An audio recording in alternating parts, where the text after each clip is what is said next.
Let's get this sports podcast party started, all right?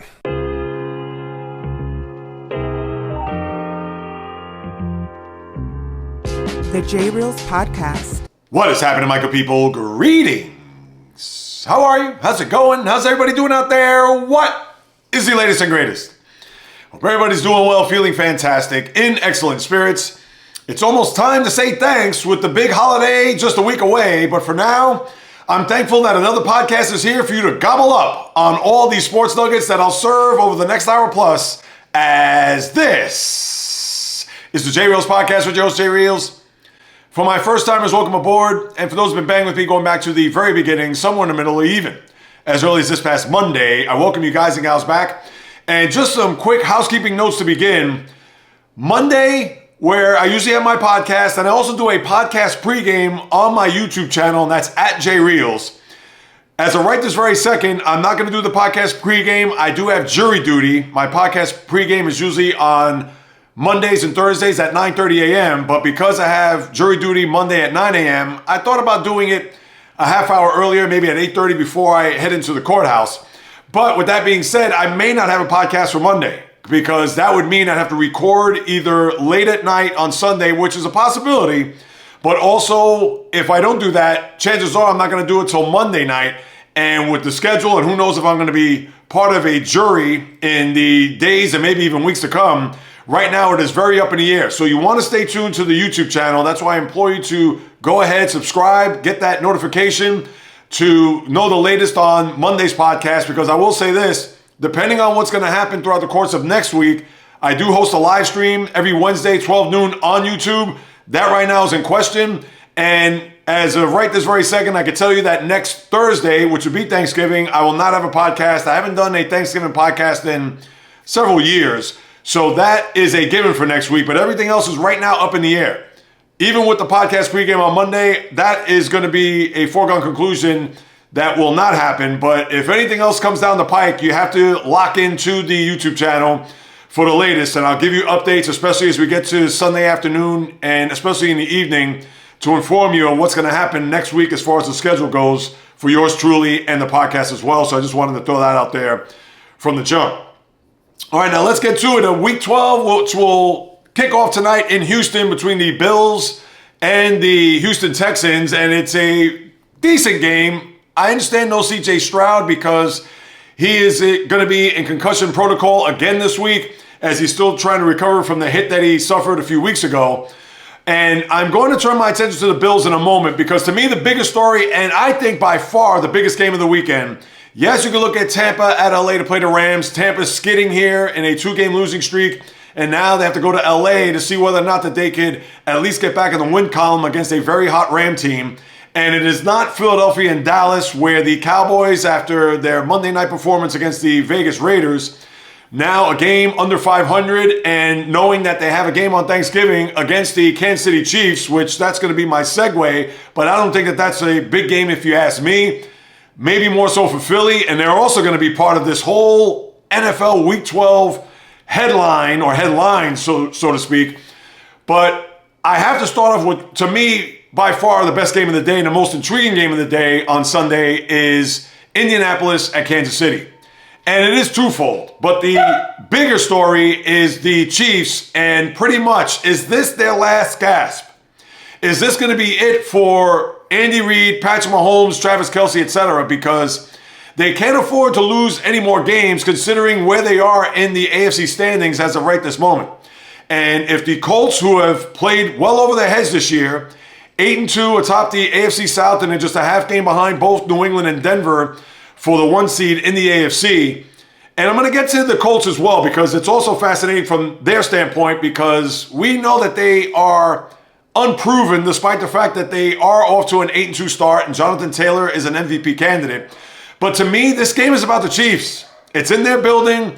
They've been scuffling here. We talked about the loss on Monday in Denver, to where you can forget about the AFC West. That division is over and out. There's no way that the Chiefs are going to come back, barring a Bronco collapse that we haven't seen, and all of a sudden a resurgence that, how could you even forecast, considering the way the Chiefs have played this year, because they are at 500. They are an average team, despite the fact that their pedigree, DNA, championships, etc. And for the Chiefs, right now, this game is of the utmost because if they drop to 5-6 and then have a date in Dallas just a few days later, and the Cowboys generally play well in their building on Thanksgiving, that could be a death knell for this team. And I'm going to say this right now, just to put this receipt out there, because I don't know if there's going to be a podcast on Monday, but if the Chiefs happen to lose at home, and they do have not really a hard schedule, but a very tricky one, because they do have the Cowboys, then they play the Texans after that in their building. They do still have to play the Chargers. They have Denver coming there on Christmas, and they do have the Raiders, and they do have another game that right now it eludes me, but it's not by any means a cakewalk to get after these next two games to think that they're going to run the table and make it into the postseason. But I'm going to say that if they do not win this game on Sunday, and there will be 5-6 going into Dallas, they're not going to make the playoffs. That's a bold statement because they'll still have 6 games left of their season after Sunday if they do lose. And the reason why I say that is not only because of the schedule being a bit dicey, but think about this. They do not have tiebreakers against the other teams in their conference that are going to be clustered in that 5-7 range where you have to think that if they end up tied with them at the end of the season, they're not going to make the playoffs. They lose a tiebreaker to Buffalo, as we saw earlier this month, them losing up in Buffalo. They lose a tiebreaker to Jacksonville based on the Monday night loss earlier this season.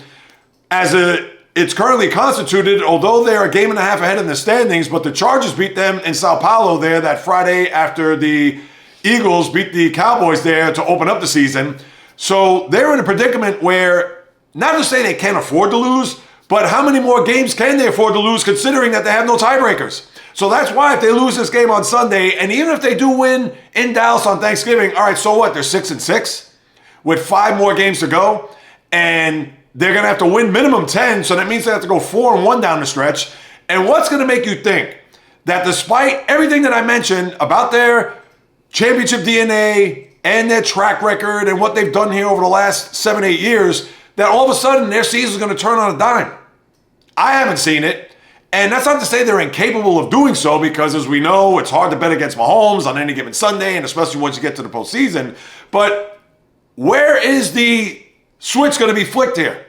This team does not have that capability to all of a sudden take 10 weeks off and then just turn it on, and then all of a sudden they're going to run the table, go into January, even if they are a 5 seed, and then run the table through the AFC, and the next thing you know, they're going to be in Santa Clara for Super Bowl 60. I don't see it. So let's see what's going to happen here come Sunday. Let me get to the Colts before I talk about the game overall. Now, the Colts, this is a team that has to keep pace with both the Patriots and Broncos in the conference, because if they do end up tied as of right this second, and even though they're a half game back because they've had their bye and New England and Denver have not had their byes, so let's just say for argument's sake that if they all end up tied at the end of the day, and let's say if the season ended this weekend, which of course it doesn't, but they would have the tiebreaker because they have the better conference record over the other 2 teams in their conference.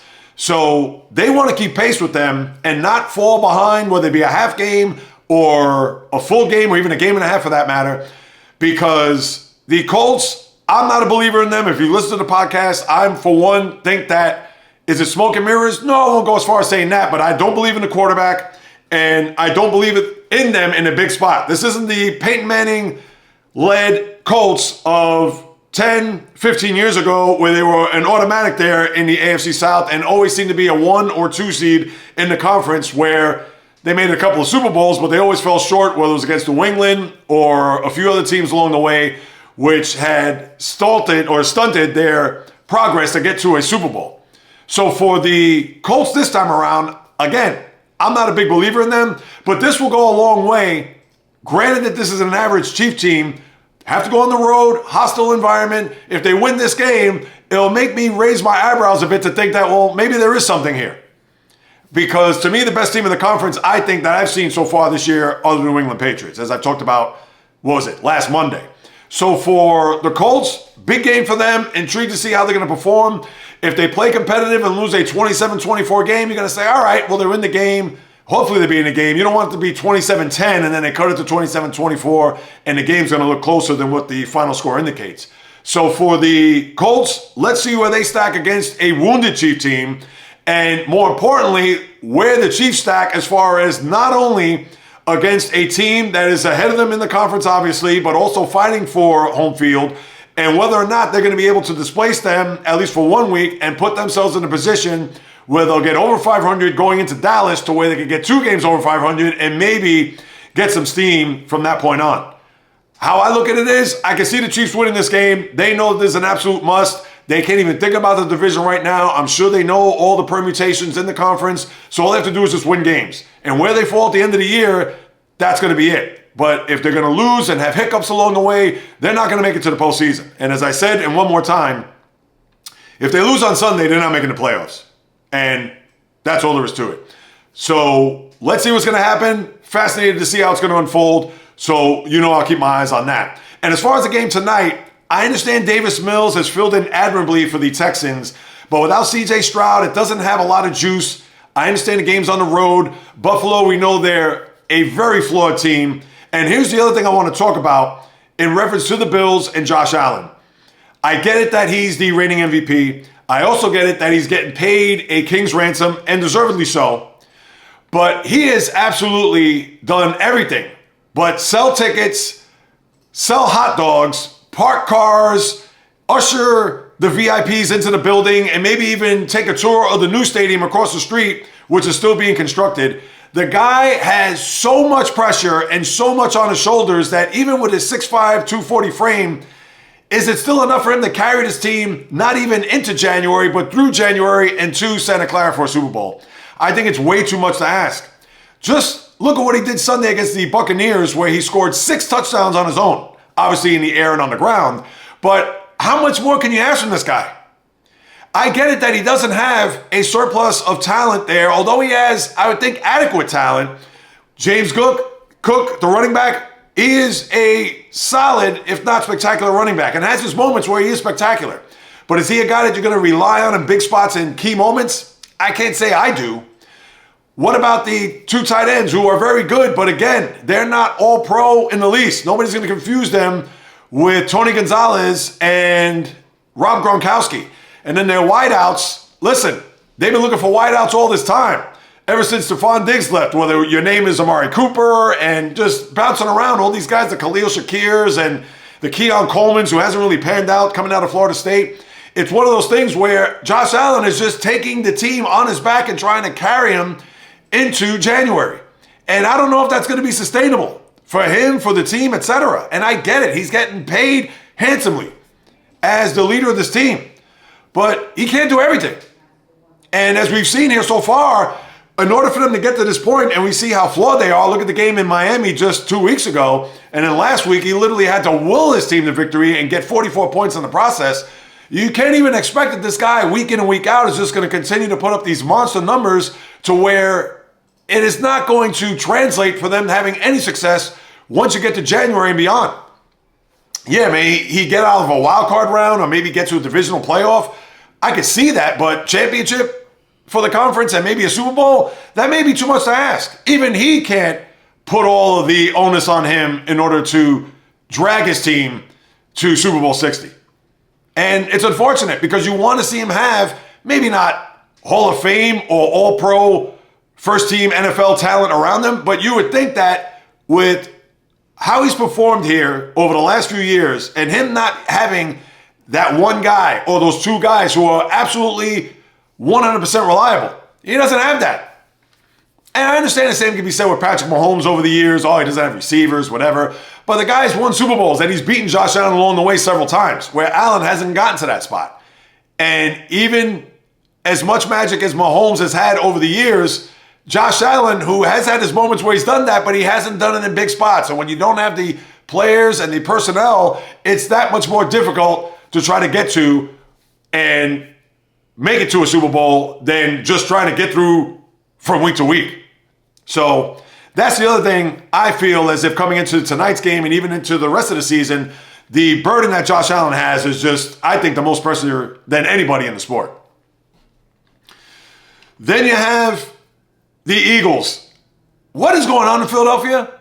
Could somebody clue me in on just I don't want to go as far as saying a locker room that's fractured, or there's sniping going on. Obviously, I'm not there. I'm from afar, and I can only observe here from my lofty perch, or maybe not too lofty, at the sports desk in the friendly confines of my apartment. But for a team that is 8-2, for a team that is currently the 1 seed in the NFC, that have beaten the likes of the Chiefs, the Lions, the Buccaneers, and I'm missing a team along the way that they were able to defeat the Packers a couple weeks ago Monday night.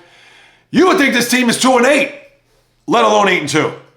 And the reports that are coming out of Philadelphia about how the locker room or players are frustrated by the way the offense has performed, and I understand they have not been world beaters.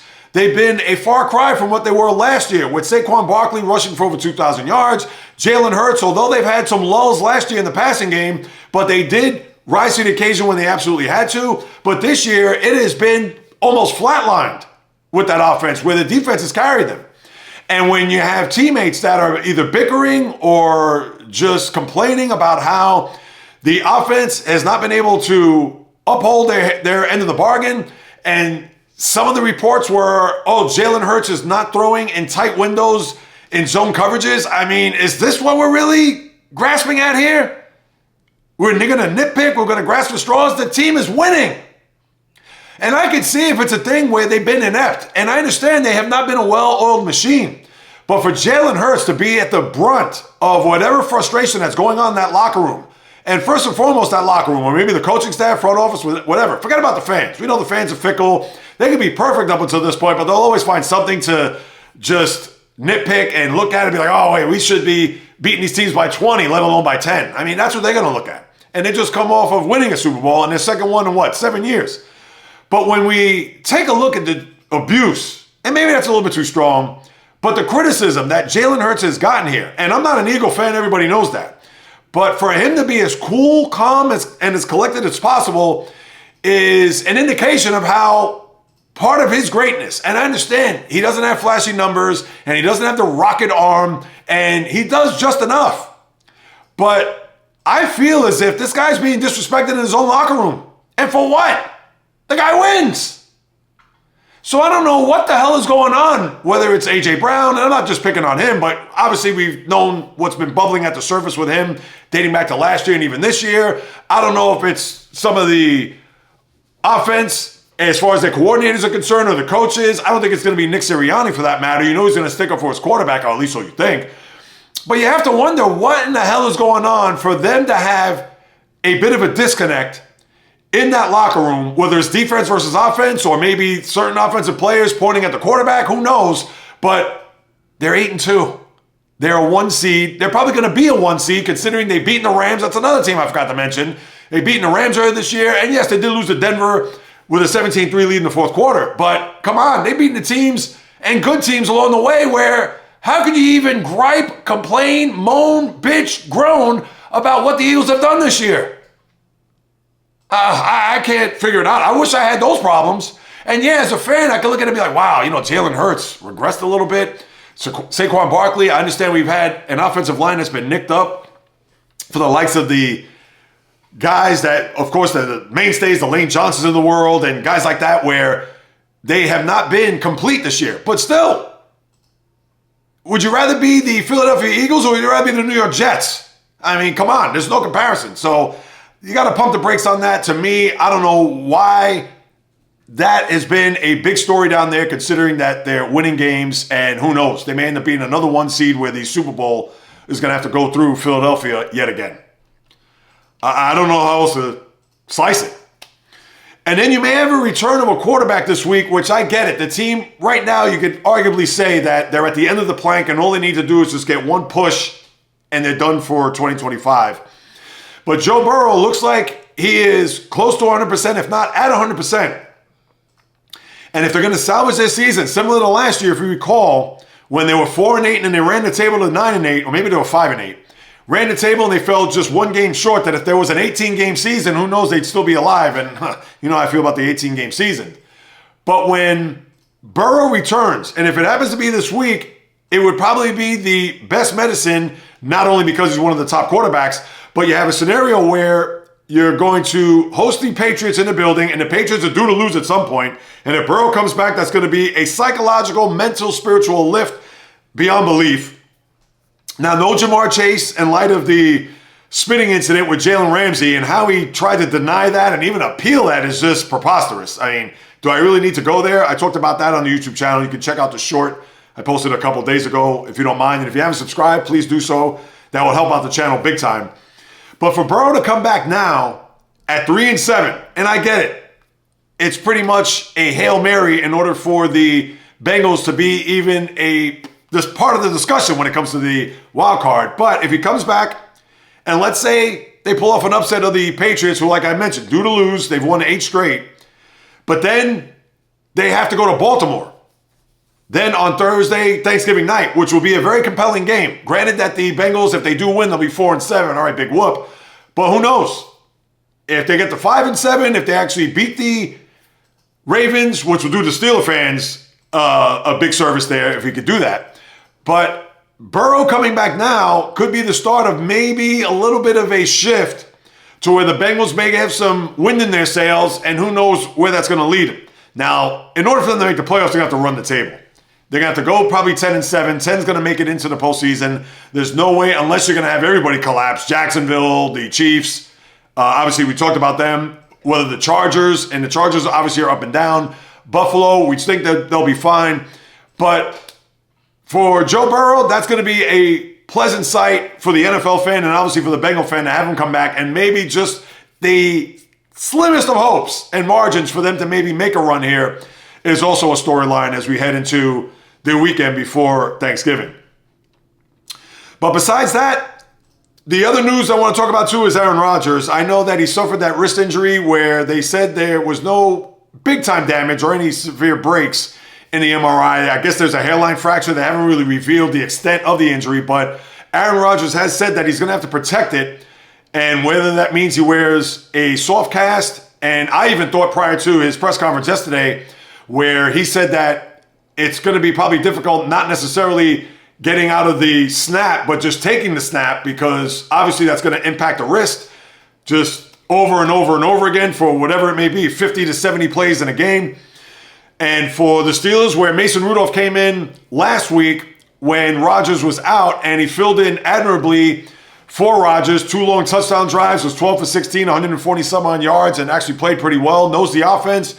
You could trust Mason Rudolph to at least stabilize it, but obviously you're not going to think anything more or bigger than that, considering they're holding a 1-game margin in the division over the Ravens at this present moment. But does Aaron Rodgers play on Sunday? I guess we'll find out more tomorrow, and maybe even more so as you get closer to game time, because although Rodgers has had his moments this year, the game in Cincinnati, which he actually was very good, and in a loss, the Week 1 game against the Jets, I understand that was 2 months ago, but he's also had his moments where he has not played well. So he's really been up and down and very inconsistent as far as his play goes.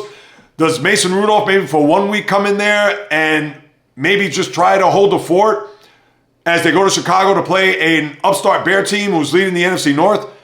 To me, that remains to be seen. I would have to say, my gut, you would probably have to go at Rodgers. If he's healthy enough to play, you have to do it. Mason Rudolph, he's a guy that's going to pinch it when he can, just like he did the other day. You could only hope you can get carbon copies of that if he's going to play sporadically throughout the course of the remainder of the year, or if he's going to be in there if Rodgers can't go. But when we take the big picture, I would think that the Steelers and their fans, including yours truly, want to see Rodgers there despite his inconsistent play. He's going to a familiar stadium. He's played there a million times as a member of the Packers, and hopefully he'll have one last big game there, this time in a Steeler uniform, to get themselves to 7-4 and keep the Ravens at bay, who will host the Jets on Sunday, which you would think is going to be an automatic win. So that's what you have there with the NFL as far as the news and notes of this week heading into the games there on Sunday, because other than the game tonight, which is a good game, can't go crazy, maybe 3.5 stars, even with Davis Mills. Now watch, Davis Mills, clock will strike 12, and Buffalo will win 24-6. But as far as the Sunday schedule, it's not great. We know about Indianapolis, Kansas City at 1 o'clock. Fantastic. Your 4 o'clock window has Philly and Dallas, which I'm sure that's going to be a Buck and Aikman special. Oh, excuse me, Buck and Aikman. They do ESPN, JAYREELZ. You should know that. A Burkhardt and Brady special. Once upon a time, they were on Fox, Joe Buck and Troy Aikman. But when you have Philly and Dallas, as Dallas tries to get to 500 before going into Thanksgiving, the night game is good. Tampa and LA, as you know. Carolina, San Francisco, Monday night, not a bad game. And even though Carolina now with a game over 500, and what can you expect out of them going to San Francisco? Brock Purdy back in the mix. That would be interesting to see whether or not Carolina could come out of that game alive. And maybe, who knows, it could go a long way for the remainder of the season. Now, Carolina's been up and down as well, losing in New Orleans as they did. And Bryce Young had the game of his life last week against Atlanta, where he threw for 440 yards, was 30 for 41 or something along those lines. So we'll see what's going to happen there. And your buys this week are Denver, Miami, the Chargers, and the Commanders. So that's what we have heading into the weekend. Looking forward to it. Hopefully I'll get to recap it on the podcast Monday. As I mentioned from the top, we'll have to wait and see. But if not, you'll get my shorts and my feel on some of these games on the YouTube channel, as you already know. And one last thing before I move it along, and I understand this isn't on the field, this is more off the field, but it bothers me as a fan, and especially even the follow-up comments that were said here by Cam Scatterboot, the fullback there of the Giants. As you know, had dislocated his ankle and I believe a tibia, if not a fibia, in that game in Philadelphia. And what was he doing at Madison Square Garden Monday Night Raw, the WWE event, where, and I don't even know who the wrestler is, even if he walked through this door and sat next to me, but for whatever reason, he gets into the shoving match and becomes part of this scrum.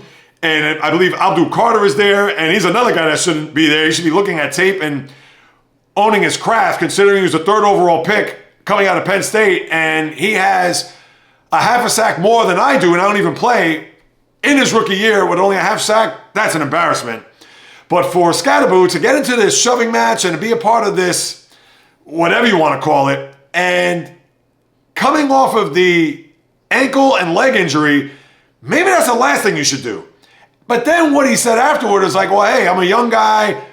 I can't go out and have fun. I can't be a part of something like this. I mean, this is, and I'm paraphrasing, of course, this is what a young guy is going to do in New York and, make the most of this situation and have fun.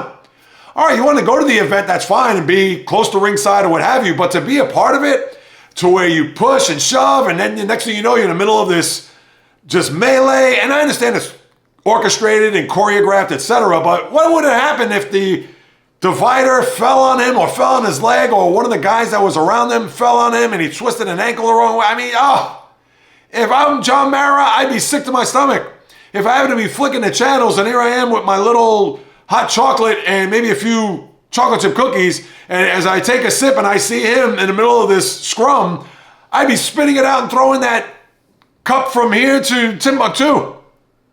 I mean, just, you can't make it up, but I get it. That's not to say Scatterboot can't go out, he can't have fun, he can't go and maybe watch the WWE event, but to be a part of it and then, he might as well just could have gotten in the ring and suplex somebody. I mean, seriously, come on. So that's all I have to say about that. Let me move it along here as I get to the college football. And really what this week is, it's the calm before the storm. Everybody knows that the weekend of Thanksgiving, pretty much the Friday and Saturday, is, other than maybe the opening weekend where you have the primetime games, Saturday, Sunday, and Monday night, it is the biggest weekend of the year. And next week, I will talk about it, especially the day before. Again, you have to watch the shorts because I'm not going to have a podcast on Thursday to preview what's going to take place over the course of that weekend. But Friday morning, I'll talk about the games on Friday. I know there's one big game. And then Saturday, obviously, you have Ohio State, Michigan. You have all the games that are just going to be with so many implications in regards to the college football playoff. And I'm looking forward to it. Can't wait for it to watch and witness, etc. But as far as this week goes, you have a handful of games. Nothing really that's going to make you want to sink your teeth into. But I will say this. It is a precursor for what lies ahead. And I'm sure a lot of people are going to anticipate past this weekend as to what's going to be on the other side of that horizon to really wrap our arms around and get into a college football Friday and Saturday after Thanksgiving to see how this is all going to shape up. But as of right now, with the way it's going, this week, the only games that you really have of note, I know Missouri and Oklahoma, I understand Oklahoma had that great game in Alabama there last week. Could there be a bit of a letdown in their building? I can't say there would be, but we'll have to wait and see. Stranger things have happened, and you've had these weird games where you've had some shocking upsets along the way. Then you have Miami's at Virginia Tech, and the only reason why I bring this up is because Vatech hired James Franklin, the former Penn State coach, to be their coach, which is a good landing spot. Obviously, he's not going to have anything close to the amount of pressure that he would have had at Happy Valley. Obviously, years removed from Joe Paterno and the Jerry Sandusky scandal, etc. And Penn State, as they try to get back to prominence with Franklin at the helm, always lost big games, as you know, if you listen to the podcast or if you just watch college football. But now that he lands at Vatech in Blacksburg, who knows? Maybe he could rebuild that program, be respectable, maybe be 9-3, get a bowl game, maybe be in the mix or in the hunt, depending on what he does as far as recruiting goes. And again, there'll be no pressure. It's not like it's at Penn State or Ohio State or Michigan or any of the Blue Bloods as we know throughout the country. So good for him. But Miami, as they're trying to survive and see whether or not that the committee's going to elect them into the final playoff, but that's not until another couple of weeks. But still, whatever it is that they could do to keep pace, they need that game big time. As far as the 3:30 window, Arkansas at Texas. You have USC at Oregon. That's the afternoon game. I thought that was the night game, so my apologies there. But that's a big game. USC, similar to Miami, that fringe team that's hoping to beat Oregon and maybe stake their claim to get into the top 12 in college football as far as the playoff goes. So we'll keep that in mind there. And even if Oregon loses, the thing with Oregon is that they have the one loss on their ledger, and we all know that dates back to their loss to Indiana. But even if they lose that, I would still think they'll get in. But USC, who would they knock out in the process by virtue of winning against the Ducks and in Oregon of all places? So that's a big game that we'll have to watch out for. And then the night game, as I look at here, is Tennessee at Florida. Now, Florida, as we all know, they are out to sea here in 2025. But Tennessee, another one of those teams. Now, they're ranked a lot lower than USC and even Miami for that matter. So they are truly a long shot to get in, but you never know. Florida, they could really cement at least their claim for this year by beating the Volunteers, but we don't know whether or not the Volunteers have one last stand in them to beat the Gators in the Swamp and then maybe, just maybe, somehow be a part of the discussion as we get to the final weekend of the college football regular season before you get to the conference championship. So we'll wait to see what's going to happen there. But the big game is USC-Oregon at 3:30. That should be a primetime game if you ask me, but of course, that isn't going to be the case. But college football, very light, but the following week, that's what's going to be on and popping. And for sure, I will make sure I'll be on the channel on those airwaves to preview whatever's going to happen there come Friday, Saturday next week, and you get a full, complete assessment of that as we move it along. All right, now let me turn my attention to the association, NBA, as I lace up the high tops. Now, the big news of the week, other than the injuries with Victor Wembanyama as well as Giannis Antetokounmpo, which I'll get to momentarily. But you also had a couple of returns, but the first one I want to get to is LeBron James, of course. Missed 14 games with the sciatica, came back against Utah, had 11 points, 12 rebounds, I think 3 assists, or maybe it was 12 assists. No. Anyway, for him, coming back, easing his way back into the lineup, just a yeoman's night work. And for LeBron, there's been a lot of talk here over the last 2 days where they've said that with the Lakers start 10-4, Austin Reeves being a bigger part of the offense, Luka being Luka, looks like he could be an MVP when it's all said and done in the regular season. That what is LeBron, what is he going to do to infuse whatever energy, obviously whatever knowledge, experience, etc., to a team that right now is playing very well. Well, here's the good thing about LeBron. He's not going to be a guy that's going to want the ball, is going to ask for the ball. Yes, I'm sure he's going to push it up at times, no doubt. But I would think LeBron is going to do his best to preserve himself on both sides of the ball, or both ends of the floor, I should say. And on top of all that, he's not going to be relied on to score night in, night out and play in upwards of 36, 38, maybe even 40 minutes a night. With the development of Austin Reeves and how he's elevated his game, that makes even LeBron a third option, not even a second option, which I'm sure at this age, 40, he'll be 41 at the end of next month, where he would welcome that. Now, I'm sure there's going to be moments in certain games where LeBron is going to push it to 35, 36 minutes and beyond if necessary. But how I look at it is I feel it's going to be seamless. I feel that LeBron's going to just fit right in. He realizes that this isn't his team. He may think it, and maybe the ego will say, well, hey, I've been a part of this organization, 8, 9 years at this point. But he knows that this could be it for him as far as on the Lakers, because he doesn't have a contract past this year. And I would think all he wants to do is just play.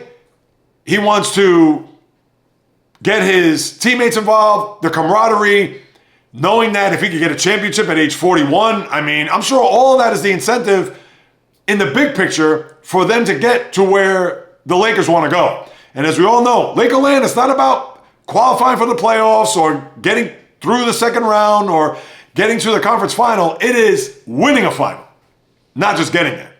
So I think for all the people who are going to say, oh, I don't know, or maybe a disruption, oh, he's going to want more, oh, he is LeBron. All right, you could say that and maybe there'd be some legitimacy behind it. But to me, I think he's going to fit like a glove. So I'm not even looking at it from a standpoint of, oh, what kind of impact? Is it going to be more negative? Is it going to be a thing where he's going to want more? I guess we'll have to wait and see as time moves on. But I think JJ Redick has his fingers on the pulse, not only on his team, but even LeBron as well. And I'm sure he will tell LeBron, hey, listen, LeBron, we're going to give you 30, 31, 32 minutes. We're not giving you more than that unless we absolutely positively need it. And if that's going to be the case, I'm sure that's going to be more later, deep into the season as it is here just a month and change into this season. And I don't even know. We're just about to get officially a month into the NBA season. So let's see how that shakes down. I think that's a big return for him. And I think that he's not going to rock the boat or do anything to disrupt the flow of what's gone on there, especially in the first 14 games prior to him playing the other night. And then you had Jalen Brunson return last night after just 2 games missing from the lineup with that ankle injury that he sustained in that loss against Orlando last week, where he scored 28 last night, assisted on the final basket there by Landry Shamet, and then it looked like it was going to go into overtime, but Brandon Williams, there was an offensive foul after that layup, so it nullified that basket where the Knicks were able to get out alive with a win there. But for Brunson, as we all know, here in New York, the Knicks fan, they need him in the worst way to be a part of that offense in that lineup. And to think, after what looked like it could have been a 1 to 2 week injury, looked like it was just a 2-game injury and barely a week. So for Knicks fans, it's just about a week because that was last Wednesday when he sustained that injury. So I think if you're a Knicks fan, all you do is you just wipe your brow and say, thank goodness. So let's see what's going to happen with Brunson moving forward, if that's going to be something that's going to ail him or could crop up. Because as we all know, ankle sprains don't heal in a week. And you can have all of the equipment, the medicine, it doesn't matter. Ankle sprains, the best sneakers on the planet, there's always going to be a moment, as we all know, it's a marathon in this NBA season, and we're just getting started. So just keep that in mind as we move it along. But then the other injuries of note, as I mentioned earlier, for Giannis Antetokounmpo, who had a groin strain, he's going to be out 1 to 2 weeks. Groins, very tricky. He asked LeBron that in his first year in LA. He was out, 18 games with that type of injury? And we know about Giannis's play. He loves to attack the basket. He's a bull in a china shop. He's the type of guy that loves to run the floor, super athletic. And for him to be compromised with a groin injury, could he be out longer than 2 weeks? Quite possible. So that's one that the Bucks are really going to be hurting, no pun intended, to have their best player and literally perennial MVP candidate out of the lineup maybe for 2 weeks and who knows even more. But the other bigger injury, I think, in the league overall is Victor Wembanyama. If you listen to the NBA preview that's posted here on the channel, Wembanyama, I think, was the NBA's most important player coming into this year because we wanted to see his development and his growth even more. 3rd full year. Unfortunately, his year last year was aborted because of the blood clot in his shoulder. And with him coming back and trying to get this Spur team into the playoffs where we want to see Wembanyama play meaningful games. And they've gotten off to a tremendous start. They've been fantastic. They've done well, you name it, etc. But you also have to understand this. For Wembanyama now to be out 2 weeks with a calf strain, and that's minimum 2 weeks because it's a situation where they're going to reevaluate him after that 2 week window. So it's not a thing where he's going to be back in 2 weeks. So we got to wonder his health. Blood clot, I know, was kind of a freakish injury. But because of his size, his length, and not being built out of granite, and that's not to say he's made out of plastic or paper, but Wembanyama has now had these injuries where it's going to make you raise an eyebrow to think that to last 82 games or at least to go 70, 75 games, can his body sustain that? Because guys with that type of frame, whether your name is Sean Bradley, whether your name is even Chet Holmgren, look at his rookie year when he broke his foot. Now, mind you, since then he's been okay, in and out of the lineup at times, but that's the norm in the NBA in 2025-26. But you don't want to have a situation where Wembanyama's going to have these nagging injuries or these injuries crop up. Look at Zion Williamson. Now, he's the total opposite of that because he's not 7'4", and he's built like a fire hydrant, but the guy's getting injured every 5 seconds. So we're going to have to keep an eye on Wembanyama and his prognosis here and to see whether or not the 2 to 3 week time frame, even after reevaluation, whether or not he's going to be just days after that. Is it weeks after that? Dare I even say months? Hopefully that's not the case, and we'll have to wait and see. And then you also have Stephon Castle, his teammate. He's out 1 to 2 weeks with a hip flexor, so that's another thing you have to concern yourself if you're a Spurs fan or rooting for the Spurs to have a big year so they can get into the playoffs and see where they lie amongst the top teams in the Western Conference. So we'll certainly keep our eyes on that. But other than that, nothing else to really unpack or get into as far as like games that have happened here over the last few days. The one surprise that I've seen here, and when you look at the standings, and I noticed this more so yesterday than on Monday, how about the Toronto Raptors? The Raptors right now are in the midst of a 5-game winning streak. They've won 9 of 10.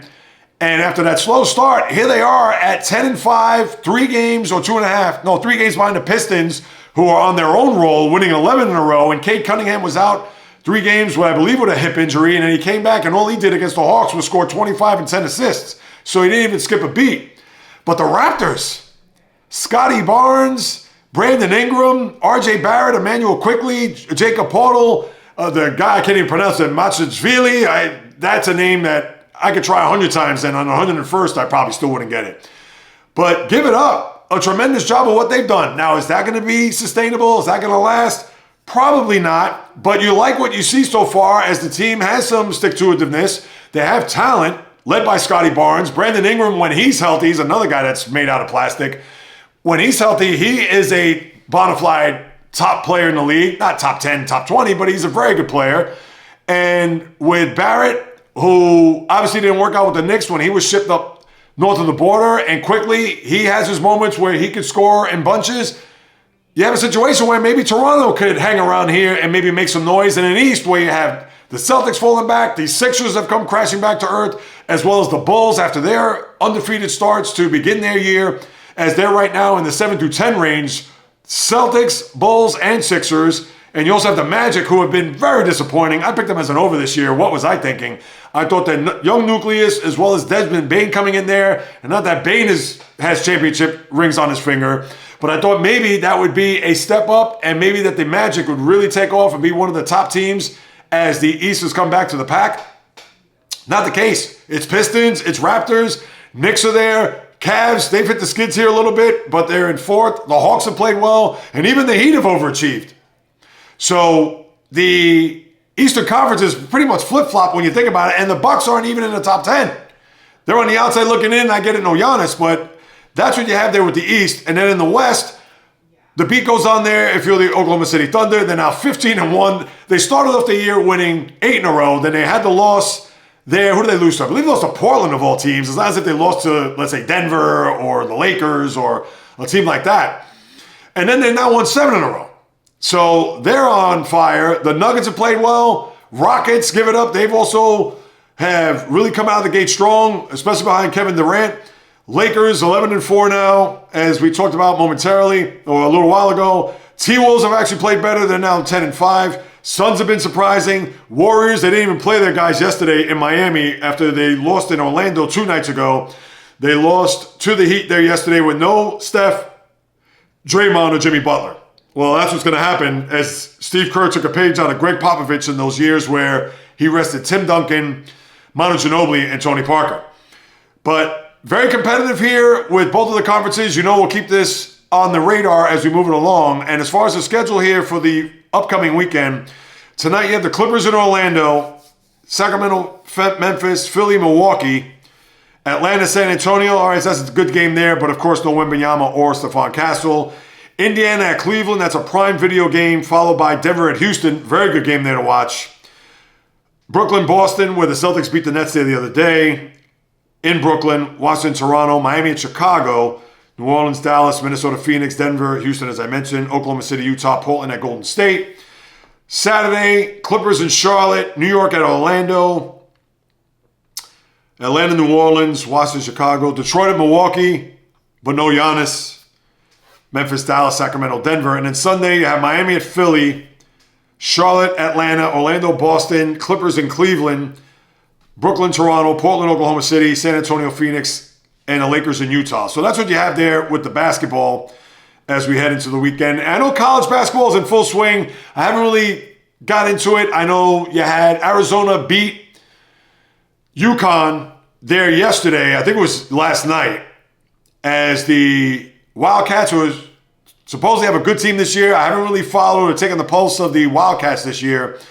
But for them to get the victory, and I believe that game was at Stores. Let me make sure I get this correctly. I don't want to screw this up, people. But last night, yeah, it says UConn got punked because they were dominating in the paint that we haven't seen in quite some time. We know that the teams prior to, when you had the Donovan Klingons of the world and guys like that who controlled the paint there and were impenetrable, especially when they were down low. And that game was in Stores. But Arizona, who ended up winning on the road 71-67. We'll get more into the college basketball as we get into more or less the beginning of the new year, once we get into the playoffs of the NFL. And that's not to say I won't talk about it between now and then, but that was a big game between two teams that were ranked 3rd and 4th in the nation. Arizona, you think, will leapfrog over UConn at this point because UConn was ranked 3rd. So just thought to throw that out there as, trust me, college basketball, although not now and really not going to be a full part of our consciousness, but once we get past this year and into 2026, we'll be sure to roll up our sleeves and get into it then. All right, now let me take a trip around the ice.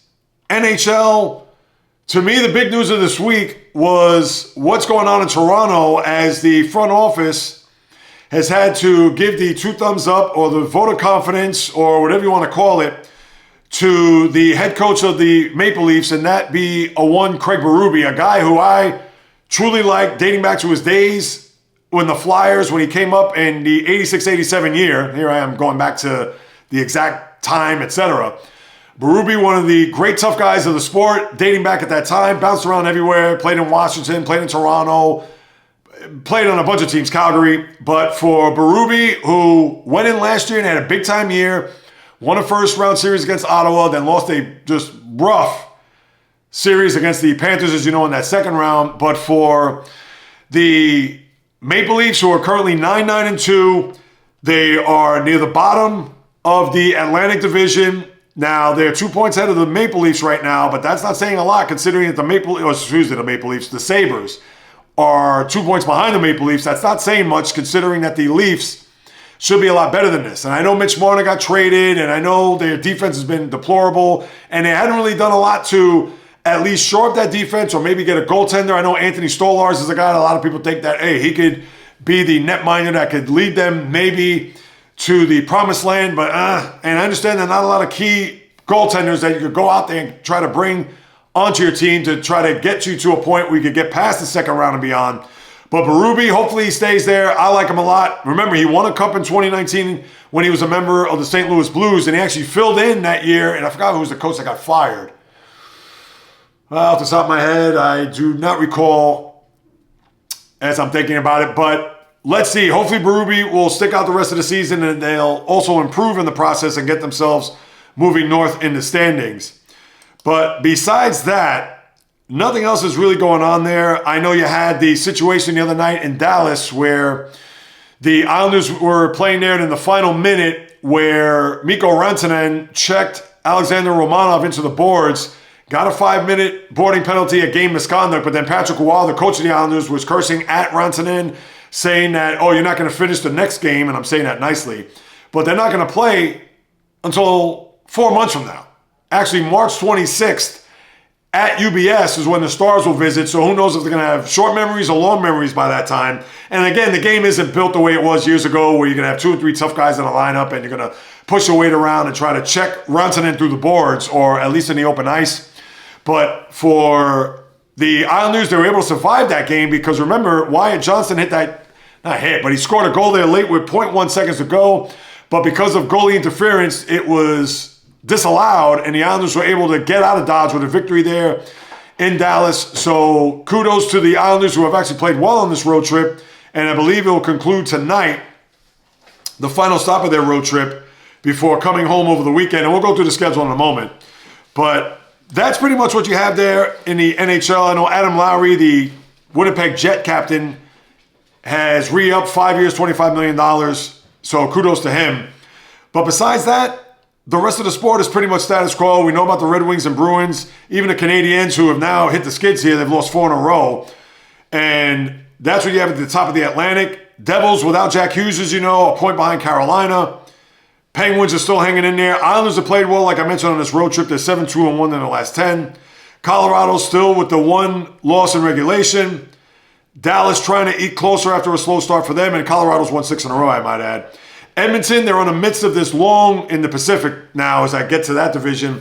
In the midst of a 7-game road trip where they're 2-3, and now they're in Tampa tonight before they go to Florida. A rematch of the Stanley Cup Finals of the last 2 years. And it's a shame that game is not on ESPN or TNT. And I get it that they have designated nights as to when they're going to broadcast these games. I guess TNT, Wednesday night is their night to have these games on their network, and then ESPN is on Thursday, where tonight you'll see Edmonton at Tampa.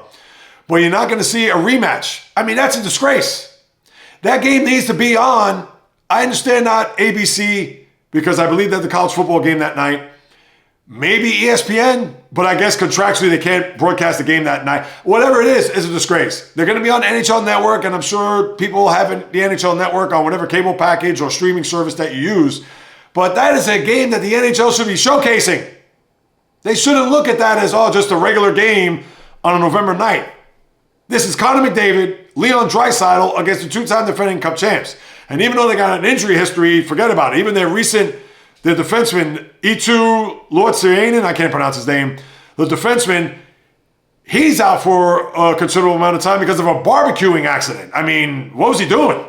Did he put too much lighter fluid and it got in his hair? I mean, listen, I shouldn't joke about that, but the Panthers, they have all kind of injuries and certainly have not played well, though they've tread water here, but certainly nothing near what we've seen in the regular season over the last 2 years. And as I've said, they were not going to eclipse that 103 or whatever it was. Let me see what that number is, the over-under win total. It was 105.5. I mean, if you couldn't read the tea leaves to think that if you would have bet them on the over, I understand there's still 3/4 of a season to be played, considering that a lot of the teams have played 20 games. But right now, they're going to fall way short of that. And to me, that was a slam dunk from the start. And you know me with the over-unders, I'm not great at. But that's what you have there with the NHL. And the Ducks, give them credit. They're still playing well at the top of the Pacific with Vegas and the Kings just 3 points behind them. And as far as the schedule for the weekend, tonight you have the Islanders. They're in Detroit to wrap up their road trip before they come home to play St. Louis on Saturday. But you have a slew of games: Columbus at Toronto, Washington at Montreal. Another goal there for Ovechkin last night against Edmonton. I believe he's at .905 for his career. And I believe he scored in the last 3 games, maybe 4. I think 3 straight for sure. Jersey and Florida, St. Louis and Philadelphia, so they'll come up the pike to play the Islanders on Saturday. You know about Edmonton, Tampa, Seattle, Chicago, New York, Rangers, Colorado, Vegas at Utah, Dallas, Vancouver, Ottawa, Anaheim, LA, San Jose. So you have a good night of hockey. Tomorrow, Chicago, Buffalo, Minnesota, Pittsburgh, Carolina, Winnipeg, Boston at LA to play the Kings. Saturday, Columbus, Detroit, Blues, Islanders, Toronto, Montreal. There's your Saturday night or hockey night in Canada. Edmonton and Florida, as you know, Jersey and Philadelphia, Seattle, Pittsburgh, Tampa, Washington, Ottawa, San Jose, Colorado, Nashville, New York at Utah, Dallas, Calgary, Vegas, Anaheim, and then Sunday, Carolina, Buffalo, Minnesota, Winnipeg, Seattle at the Islanders, Colorado, Chicago, Boston, San Jose, Calgary, Vancouver. So that's your NHL schedule. And then to wrap it up, I want to get to the baseballs, again to the batter's box, because there are a couple of things I want to discuss. And I'll try to go rapid fire. In fact, there's quite a few things. But I have to start off with this one. Major League Baseball has signed a new media deal, albeit for 3 years. And I wonder why they only did 3 years. Maybe it's because of the impending collective bargaining agreement, which will be 1 year from this coming December 1st. So what is that? 11 days from now, 365, do the math. So a year from this coming December 1st, that's where you're going to have baseball Armageddon. And I'm sure that they'll want to get tied into a 5 or even 8 year deal, considering that there's no CBA after December 1st, 2026. And who knows, maybe could they revisit that afterwards? I guess you have to wait and see, because think about it. The NBA signed that big rights deal, 11 years, $76 billion. You know, the NFL, they're still trying to renegotiate that. If you heard a few weeks ago, which is a joke because they get money, they got more money than God and money that they can't even count. But now with the baseball, although it's a nice deal, 3 years, $2.4 billion, $800 million a year, where $550 of that is going to ESPN. Now, it's funny because ESPN is not going to carry the wild card package anymore. That's going to go to NBC, who paid $250 million for the rights to have Sunday Night Baseball, as well as, I believe, the All-Star Game and the opening wildcard series in both the AL and NL, which is fantastic. So you don't have to worry about ESPN, which everybody has ESPN. But NBC's back in the mix, and when you think about NBC and baseball, I mean, it goes back to when the TV was invented. When you think about the World Series that we've seen over the years, whether that was the 69 Mets in particular, or even the last World Series that they broadcast was in 99, Braves, Yankees. And all the, Kurt Gowdy and Vince Scully, Joe Garagiola. The ball gets by Buckner, 86 World Series. That was NBC. So now with them back in the mix, it's good to see. And obviously with them getting the baseball package, which originally was the ESPN Sunday night package that they've had for 35 years, but now NBC's going to have that. They'll have that, I guess, for the first couple of Sundays, March into April. But then with the NBA playoffs starting, I think they'll pick that up in late May and then go through the summer, which is great to see. But ESPN, although they're going to foot the bill for $550 million of that, a lot of that ties into MLB TV. So similar to what the ESPN had done with the NFL Network and Red Zone, where that is through ESPN, now MLB TV is a part of ESPN. So therefore, they're going to be able to broadcast whatever games, the highlight packages, etc., through that app, but obviously through ESPN as they try to branch out and do their whole streaming platform bigger, better than ever. And then the other $50 million goes to Netflix, where Netflix is going to have the Home Run Derby, and they're also going to have the opening game, Yankees-Giants, that Wednesday before the actual season starts that Thursday. I guess that's what, March 26th or 7th, whatever that date is. So you have that coming down the pike. But they'll also have a smattering of games throughout on Netflix that you'll see throughout the course of the year. But I think NBC, having them on board, is enormous. Now, what does that mean past the wild card round? That I don't know. Is that going to be a scenario where TNT, which I'm sure they're still going to have the rights to whatever games they have in the postseason? The same could be said also for Fox and Fox Sports 1. I believe Fox still has their contract with Major League Baseball intact. I don't think that's a thing where after this year that expires and therefore it could be negotiated with other networks, or maybe they could re-up on that. That I don't know. I think they're still in the mix. But to have NBC back, a broadcast channel that is not cable, that is not a streaming platform, all I say is, thank you, open arms to welcome them in to watch baseball on over-the-air TV. I mean, how could you not like it? So that's how I feel about that. Now you have the scenario with these qualifying offers where players have taken, we know the players that haven't taken a qualifying offer, Edwin Diaz in particular. We know about the Pete Alonso situation. We know about the free agents that are out there, Framber Valdez, which I won't touch at the present moment. But the ones that accepted the offers to stay put are Brandon Woodruff of the Brewers, Shota Imanaga of the Cubs, Gleyber Torres of the Tigers, who all got raises up to $22.5 million. But how about Trent Grisham? If you're the Yankees right now, I'm sure you're not happy with Trent Grisham re-signing 1 year, $22.5 million, considering I believe he made $5 million last year. And I'm sure he said, well, hell with this. Let me have one more big year. Maybe he can get the big payday. As we saw there with Grisham, especially in the postseason, boy, did he turn into a big giant pumpkin. Struck out a ton, made the plays in the outfield, but was a far cry from the hitter that we saw, at least the power numbers that we saw in the regular season last year where he hit 34 bombs, and you saw nothing but bombs at the plate, strikeouts left and right there for Grisham. And for the Yankees, who are trying to get some flexibility there, we know about Cody Bellinger. Who knows if they make a trade? Maybe Jason Dominguez or Spencer Jones, or who knows, dare I even say Anthony Volpe, although you may not get a lot back from him considering the year that he had. But now that Grisham is in the fold, what does that do to the rest of the team? And you would think the Yankees' big market, they should be able to spend, maybe not frivolously, but at the point of having the flexibility to say, no, we still got to improve our team. We just can't have the same team come back here come spring training in Tampa next February and think that we have a shot for a World Series. They're going to have to make some vast improvements. And even though Garrett Cole comes back, and I understand you got to look for a closer because I don't think they're going to bring Devin Williams back. But yeah, that Grisham deal put a wrinkle into the Yankees system there that, not to say it's going to not have them go out and spend or make trades, but $22.5 million for a guy who really, let's face it, is a borderline fourth outfielder. Need I say more? Then you had a very puzzling trade. I don't know what the Baltimore Orioles are thinking. Now, Grayson Rodriguez was a guy who was drafted 11th overall a few years ago, a guy who 2 years ago actually pitched fairly well and looked like was going to be maybe the ace of their staff of the future. Last year, he didn't pitch at all. He had an elbow strain coming out of training camp or coming out of spring training, and as he tried to pitch out of it, no good. They had to shut him down, didn't pitch the whole year. So now he gets shipped with still 4 more years of control to Anaheim for outfielder Taylor Ward, who has some good power numbers, 61 home runs over the past 2 years, run producer, etc.